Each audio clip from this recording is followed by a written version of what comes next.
All right. We're back here at Song of the Day, coming to you from the Rock Cave as usual. I'm your host, Mark Pierce. How are we doing today? It's Friday. You know what that means? Say it with me. It's Octane Friday. Yep, we love Octane Friday here in the cave. Hope you do too. And who doesn't love a good Friday? So what do we got going on today? How do we do this week on Song of the Day? Everyone catch up? Everyone got in all their episodes? A little bit of Jethro Tull, flautist, one-legged flautist. My favorite for the week, probably Dire Straits.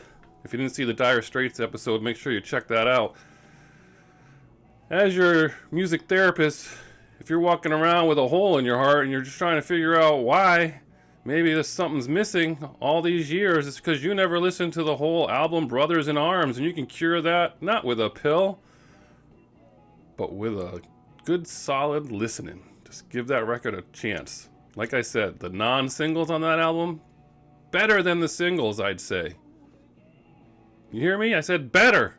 Make sure you get the Man's Too Strong on there. Wow. All right. I already talked about that. So what's going on today? It is Friday, August 14th. Today in 1965, I Got You, Babe is number one in all the land. Can't hear that song without thinking of Groundhog Day. Number two song is Satisfaction by the Stones. 1968, that song, we already talked about this, but it came up again. Number one in the UK is Crazy World of Arthur Brown's Fire. Love that song. 1971, How Can You Mend a Broken Heart by the Bee Gees. I didn't know about that song until the 1990s. Great song. 1976, Frampton Comes Alive. That epic live album, number one again in the United States. You sing that song, My Heart's on Fire? What's that called? That's a great song. Anyway, 82 for the fourth week, the whole month, basically, the whole half the summer, Eye of the Tiger is number one in all the land. And in 1993, Runaway Train gets in the top 10. You remember that song? That's a good one. Only birthday today, David Crosby. David Crosby is 97 years old. Just kidding, he's 79.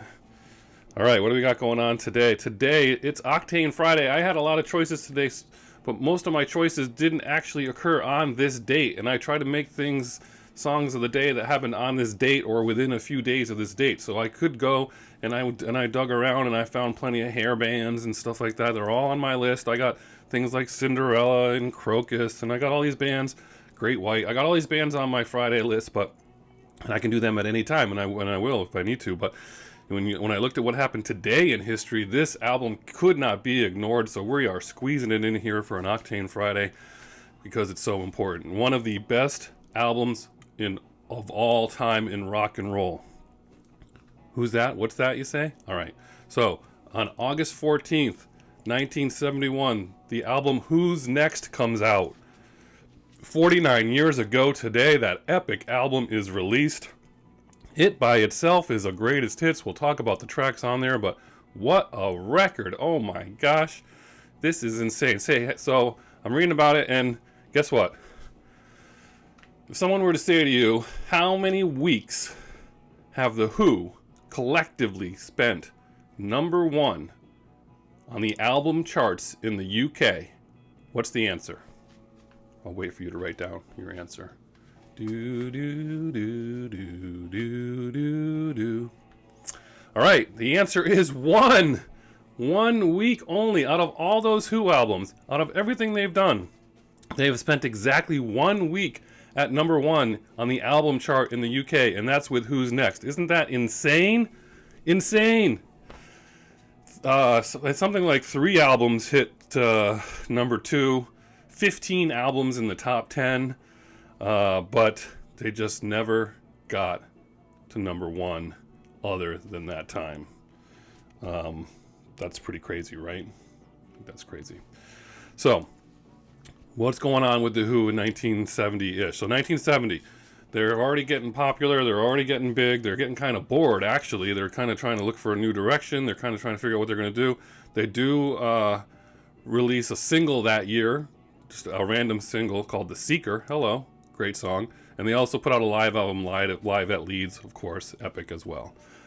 They recorded an EP also, but that was not released. I think it was released later. At this time, this is when they were on Rock and Roll Circus too. We talked about that with Jethro Tull, right?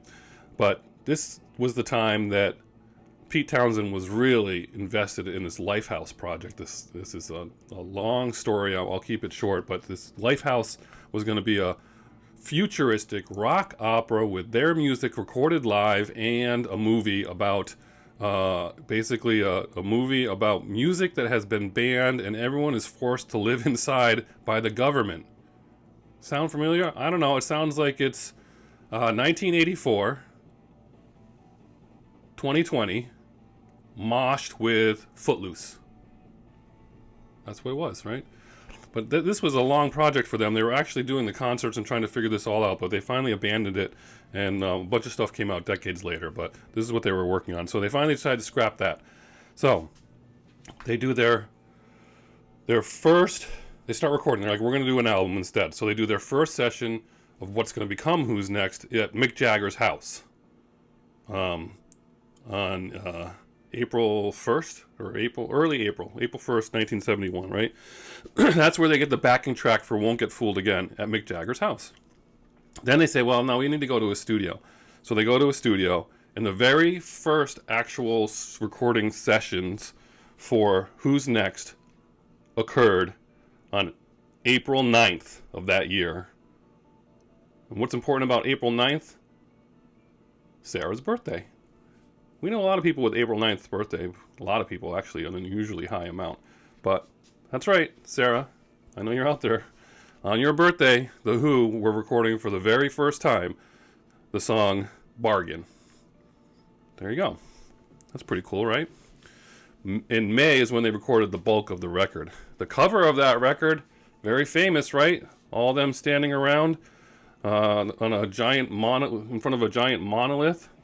That is in Eastington Colliery, a town in Durham, England. It's a mining town where there was a mining accident, and something like 83 men were killed. That's the top where they are. That's the top of the spoil top. That's where all the waste from mining collects, and that concrete monolith is there. And they went up there, and actually only, if you can picture the cover, it looks like they all urinated on the monolith. Only Pete Townsend did. The rest of them, they just used water to make it look like that. I don't know. But anyway, that's named one of the top album covers of all time as well, for some reason. All right. So, what's on this record?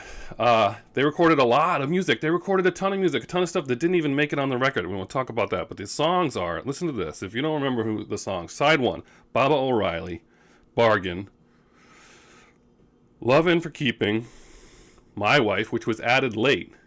I'll argue about that in a second. The Song Is Over, Getting in Tune, Going Mobile. What? Awesome. Behind Blue Eyes. Yep. That's there. And Won't Get Fooled Again. So good, right? So they added My Wife late. Guess what else was recorded exactly in these sessions? Let's See Action. They recorded Let's See Action, and it didn't make it on the record. That was released as a single in 1971. It was so good. They just randomly released singles. Let's See Action is one of my favorite Who songs of all time. If you don't know Let's See Action, play that and play it again, because it is just so catchy and so good. They also recorded Join Together, June 72, and Relay, 11/72. These guys were just churning out music. It's unbelievable. So good. Tell me about Who's Next, people. I want to know what your memories are of this record, these songs. When you started listening to Who, I did not listen to the Who religiously until after college, I think. Really, I was not into it in high school. Some of you were. I mean, I did like some of the hits they were playing on classic rock radio, but I wasn't really getting into a lot of their music. But obviously love them now. So, but I want to hear what you guys have to say. I think Carl Pfefferkorn, you're out there. You're the one who introduced me to Going Mobile. So who's next? Now I'm trying to do Song of the Day. We're at 9.5 minutes. Listen, this is tough. Actually, I had down to two songs. It's either Baba O'Reilly or Won't Get Fooled Again. Those are your two. Those are your bookends, right? And I played them both multiple times this morning. man, I couldn't decide. I mean, Won't Get Fooled Again. Didn't someone band use that as their last song that played before they joined the stage and the curtain came down? Was that Kiss? Someone tell me. Was it Kiss who did that every time? I mean, I saw it more than once. I think it was Kiss. It wasn't Queensryche, right? Anyway. But so I really couldn't decide. But I'm doing song of the day, so I told myself I had to pick one song, and so I'm going with Baba O'Reilly because, well, just because people think the name of the song is Teenage Wasteland, and because you could never find it when you were buying the record, you could never find it anywhere, and it's just an epic anthem. That's your Octane Friday song of the day. I'm at 10.5 minutes. It's time to go. Enjoy this Friday. Have an awesome day. As usual. We'll see you on the flip side.